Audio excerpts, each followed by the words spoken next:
লোকসভা নির্বাচনের আগে তৃণমূলের সাংগঠনিক বৈঠক, পুরুলিয়া জেলা নেতৃত্বকে নিয়ে সাংগঠনিক বৈঠক, রেড রোডের ধর্ণা মঞ্চে এই বৈঠক অনুষ্ঠিত হবে এবং এই বৈঠকে থাকবেন অভিষেক বন্দ্যোপাধ্যায়, এমনটাই সূত্র মারফত জানা যাচ্ছে। রেড রোডে ধর্ণা দিচ্ছেন কেন্দ্রীয় বঞ্চনার প্রতিবাদে তৃণমূল সুপ্রিমো এবং সেই মঞ্চেই কিন্তু অর্থাৎ ধর্ণা মঞ্চে আজকের এই সাংগঠনিক বৈঠক মূলত লোকসভা নির্বাচনকে সামনে রেখে পুরুলিয়ার জেলা নেতৃত্বকে ঠিক কি বার্তা দেবেন, কি কি বিষয়ে পরামর্শ দেবেন, কোন কোন বিষয়ে ঘাটতি রয়েছে তৃণমূল কংগ্রেস নেতৃত্বের পুরুলিয়া জেলায়, সেই সমস্ত বিষয়গুলোকে পর্যালোচনা করা হবে। রেড রোডের ধর্ণা মঞ্চে অনুষ্ঠিত হবে এই বৈঠক, এমনটাই জানা যাচ্ছে এবং মুখ্যমন্ত্রী মমতা বন্দ্যোপাধ্যায়ের নেতৃত্বে এই বৈঠক থাকতে পারেন অভিষেক বন্দ্যোপাধ্যায়, সূত্র মারফত এমনটাই জানা যাচ্ছে। লোকসভা ভোটের আগে তৃণমূলের সাংগঠনিক বৈঠক, পুরুলিয়ার জেলা নেতৃত্বকে নিয়ে এই বৈঠক, বিকেলে রেড রোডে ধর্ণা মঞ্চে হবে এই বৈঠক, মমতার নেতৃত্বে বৈঠক, থাকতে পারেন অভিষেক বন্দ্যোপাধ্যায়ও। কেন্দ্রীয় বঞ্চনার প্রতিবাদকে সামনে রেখে রেড রোডে ধর্ণা মুখ্যমন্ত্রী মমতা বন্দ্যোপাধ্যায়ের। আজ পুরুলিয়ার জেলা নেতৃত্বকে নিয়ে বৈঠক, মূলত প্রশাসনিক কাজকর্ম সেখান থেকেই সারছেন মুখ্যমন্ত্রী, গুরুত্বপূর্ণ বৈঠকও সারছেন। বিকেলে রেড রোডে ধর্ণা মঞ্চে বৈঠক রয়েছে। তবে গুরুত্বপূর্ণ বিষয় যে অভিষেক বন্দ্যোপাধ্যায় তিনি কিন্তু থাকবেন এই ধর্ণা মঞ্চে, অর্থাৎ এই যে বৈঠক হবে ধর্ণা মঞ্চে সেখানে থাকতে পারেন অভিষেক বন্দ্যোপাধ্যায়। বিকেলেই হবে এই বৈঠক, এমনটাই এখনো অবধি জানা যাচ্ছে। পুরুলিয়ার জেলা নেতৃত্বকে নিয়ে বৈঠক হবে। লোকসভা নির্বাচনের আগে পুরুলিয়ার জেলার নেতা কর্মীদের বিশেষ বার্তাও দেবেন মুখ্যমন্ত্রী মমতা বন্দ্যোপাধ্যায়। বৈঠকে থাকতে পারেন অভিষেক বন্দ্যোপাধ্যায়।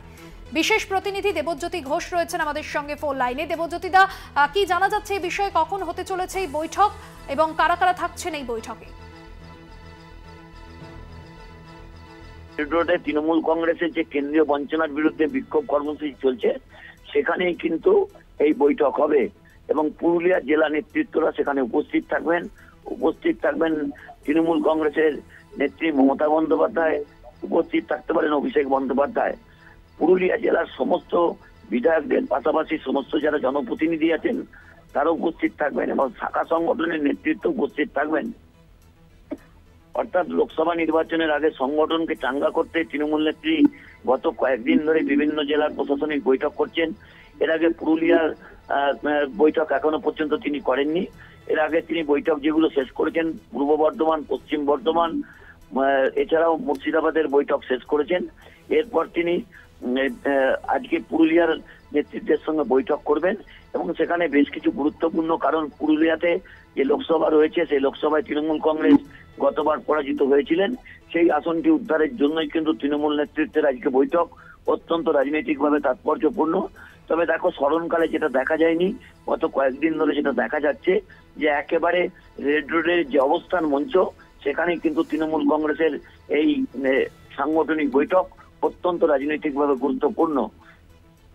একদমই দেবজ্যোতিদা, ধন্যবাদ জানাবো তোমায়। বিশেষ প্রতিনিধি দেবজ্যোতি ঘোষ ছিলেন ফোন লাইনে। মমতার নেতৃত্বে এই বৈঠক হবে এবং এই বৈঠকে থাকতে পারেন অভিষেক বন্দ্যোপাধ্যায়।